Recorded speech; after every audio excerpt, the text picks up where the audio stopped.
భోజన ప్రియులందరికీ నమస్కారం అండి. Welcome to Ketineni kitchen. ఈరోజు మనం కేతినేని కిచెన్లో ఆవకాడతో మనం గ్వాకామోలే అనే ఐటెం చేయబోతున్నాము. ఇది వచ్చి మెక్సికన్లో ఎక్కువ చేస్తారండి. దీన్ని గ్వాకామోలే అనేసి మనం దీన్ని చిప్స్తో కానీ బ్రెడ్తో కానీ తినచ్చు. సో దీనికి కావాల్సిన సామాన్లు ఎర్రగడ్డ, పుదీనా కొద్దిగా మన ఇండియన్ స్టైల్ చేయాలంటే, లేదంటే కొత్తిమీర ఎక్కువ కావాలి, అలాగే ఓ పచ్చిమిర్చి, టమాటా కావాలి. వీటిని బాగా సన్నగా తరుక్కున్న తర్వాత మనము ఏదైతే అవకాడో ఉందని అవకాడోను మనం కొనేటప్పుడు కూడా చెక్ చేసుకోండి బాగా పండిందనేసి. వెనకాల అయితే కాడ ఉంటుందో ఆ కాడను నొక్కి చూస్తే మెత్తగా దిగబడిందంటే మాగిందని లెక్క.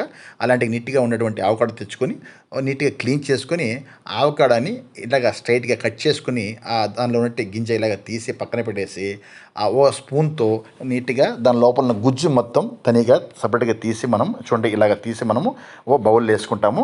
ఆ తర్వాత మనం కడిగి నీట్గా క్లీన్ చేసుకునేటువంటి కొత్తిమీర, కొద్దిగా పుదీనా 2-3 ఆకులు మన ఫ్లేవర్ కోసం, మింట్ ఫ్లేవర్ కోసం, అలాగే ఎర్రగడ్డలు, టమాటా బాగా తరిగి వీటినన్నిటిని ఇందులో వేసి ముఖ్యంగా నిమ్మరసం దీనికి కావాలన్నమాట. నీట్గా అలాగా మిక్స్ చేసి ఆవకాడని బాగా స్మాష్ చేసుకొని మెత్తగా ఆ గుజ్జులు ఇవన్నీ కలిపిన తర్వాత మనం నిమ్మకాయ పిండి మన ఇండియన్ స్టైల్లో బాగా రెడీ చేసుకుంటాము. ఇప్పుడు ఈ రెడీ చేసుకునే మిశ్రమాన్ని మనమైతే ఇండియన్స్ శాండ్విచ్ చేసుకుని తింటాము మధ్యలో పెట్టుకొని ఇలాగైతే.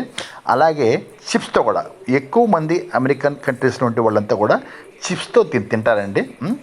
వాళ్ళు ఎంజాయ్ చేస్తారు. చాలా హెల్తీ ఫుడ్. ఈ రోజుల్లో మన ఇండియాలో కూడా ఇది వచ్చేసింది. మన ఇండియాలో పండిస్తున్నారు. మంచి రేట్లు దొరుకుతుంది అవకాడో. కొద్ది కాస్ట్ అయినా కానీ తినడం వల్లేనంటే చాలా జబ్బులకి చాలా మందికి మంచిది. సో ఒకసారి మీరు ట్రై చేయండి. కొద్దిగా దాంట్లో మనం పెప్పర్ అంటే మిరియాల పొడి మనం వేస్తున్నాం కొద్దిగా మసాలా ఉండడానికి. సో సాల్ట్ కూడా మనం దానిలో వేసి మిక్స్ చేస్తాము. ఈ ఏదైతే మిశ్రమం ఉందో దీన్ని బాగా కలిపి పెట్టుకున్న తర్వాత ఇప్పుడు మనము బ్రెడ్లో వేసి శాండ్విచ్ లాగా తినచ్చు. క్రంచీగా ఉండేందుకు కానీ మనకు చిప్స్తో కూడా ముంచి గుజ్జుని తింటే టేస్ట్గా ఉంటుంది. మీరు ట్రై చేయండి. ఎలా ఉందో చూసి నా వీడియోస్ కామెంట్ చేయండి. Thank you.